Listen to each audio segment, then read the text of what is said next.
Out on the blackest water a pirate captain could imagine, there is a kind of silence that feels wrong. No waves slapping the hull of the pirate ship. No wind in the rigging. Just a flat, heavy dark ocean that reflects nothing at all. Like the world has been erased. Old pirates had a name for this. They called it the Black Water.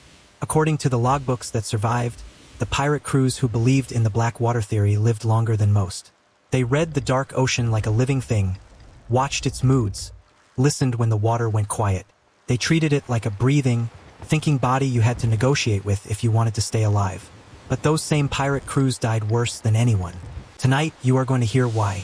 Because buried in scattered logs, court transcripts, and a few terrified survivor accounts is a pattern. Certain pirate captains stopped treating the dark ocean as a backdrop and started acting as if it was alive, aware, and paying attention. And the ocean, for reasons survival science is only starting to understand, seemed to answer back. The Black Water theory says the sea is not just water and salt, but one giant connected organism made of currents, storms, plankton blooms, and trenches that work together like nerves and lungs. To most people, that sounds like superstition. To one pirate crew that sailed into a stretch of ocean the charts marked only with a skull-black smear of ink, it felt like a set of rules. Rules you could use. Rules you could break.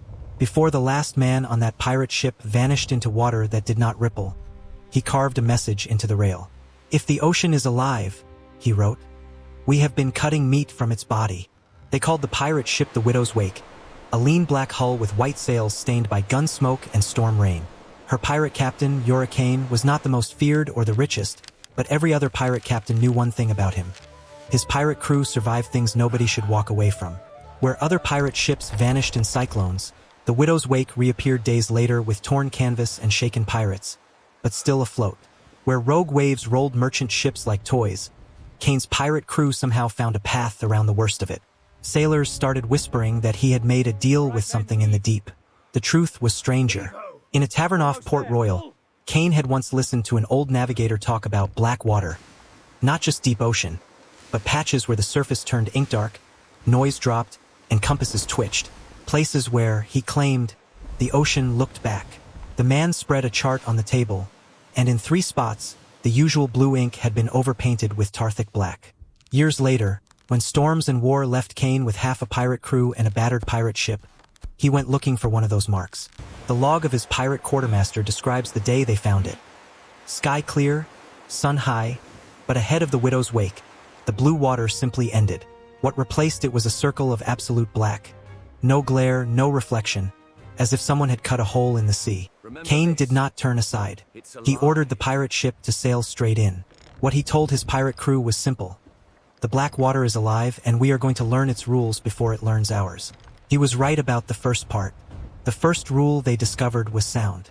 The moment the pirate ship's hull crossed from blue into black water, every loose rope and lantern stopped rattling. The usual slap of waves against the boards went mute. Even the voices of the pirate crew seemed to fall flat, like the air was swallowing their words. The pirate quartermaster wrote, "It is as if the dark ocean is listening and does not want distractions." Modern oceanographers talk about deep sound channels where whale calls can travel for hundreds of miles. The Widow's Wake found something similar on the surface. When the pirate crew dropped a cannonball on a rope into the black water, they felt vibrations travel back up. Not just the weight, but a slow, pulsing thrum, as if the dark ocean below was sending a signal up the line. Then came the second rule. The black water remembers. Days inside the black circle, the pirate crew noticed currents that moved against the wind, nudging the pirate ship away from reefs, steering them around unseen storms. Fish swarmed on one side of the hull, starving them on the other, as if the water was redistributing life according to some private logic. When a pirate stabbed the dark ocean in a rage, hurling a bloody knife overboard after an argument, the next morning that pirate woke with his bunk soaked in icy brine, clothes slimed with black algae that smelled exactly like the place they had crossed days before. The pirate quartermaster began to mark each act of violence against the sea, and each strange punishment that followed. The more they treated the water like a thing, the more it reacted like someone. The pattern became impossible to ignore, and deep below, something kept pace with the pirate ship, matching every turn, just out of sight. By the 4th week, the black water theory stopped being a belief and became procedure. The pirate quartermaster's log shows it like a manual. Do not shout on the dark ocean unless you must. Do not spill blood in it without an offering. Do not throw dead pirates overboard. The black water already has a memory of them. The pirate captain began to test boundaries. When the pirate ship needed wind, he had the pirate crew lower weighted lines on all sides, tapping a slow, deliberate rhythm against the deep. Within an hour, a steady breeze arrived from dead astern, pushing the Widow's Wake exactly where Caine wanted to go. When the pirate crew rationed fresh water and whispered thanks over the rail, a cold rain fell only on their deck. Survival science today would call this pattern-seeking and coincidence. But there was a third rule that broke even the skeptic pirates. The black water grows jealous. One night, under a thin sickle moon, the Widow's Wake spotted another pirate ship limping on the horizon. Sails shredded, masts cracked. The pirate crew cheered. Another hull meant salvage, maybe recruits. But as soon as they tried to steer toward the stranger, the black water around their own pirate ship thickened. The bow refused to turn. The wheel fought the helmsman's hands like a living muscle. The other pirate ship drifted closer to the edge of the black circle, just beyond reach. Then, without wind, its stern lurched as if kicked.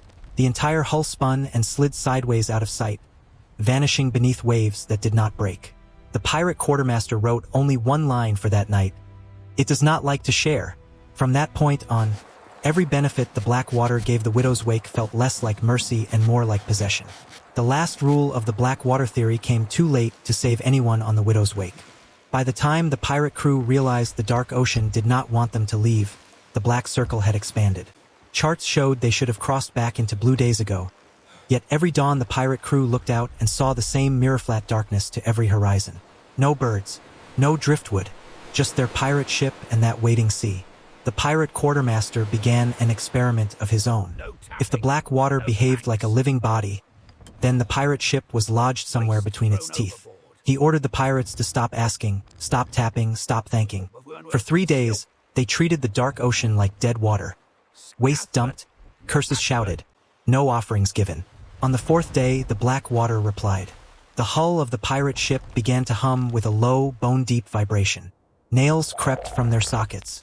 Tar seams wept black, stinging liquid. Down in the bilge, the pirate crew found tendrils of rubbery, jet-dark growth climbing the ribs, pulsing slowly, as if drawing breath from the planks. In modern terms, you could talk about microbial mats, slime communities, distributed cognition. But the pirates watching that growth wrap itself around the keel called it what it felt like: the ocean's hand closing. In the final entry, scratched instead of inked, the pirate quartermaster admits what he believes the black water truly is. Not a god, not a demon, but an ocean-sized survival system that rewards what helps it and erases what hurts it. He orders the barrel sealed and the log set adrift before the pirate ship goes under. So, the next time you see unnaturally still dark ocean on a clear day, ask yourself, is that just deep water, or an old, living thing deciding whether you belong on its surface? If you want more tales from the edge where pirate superstition meets survival science, you know where to find them.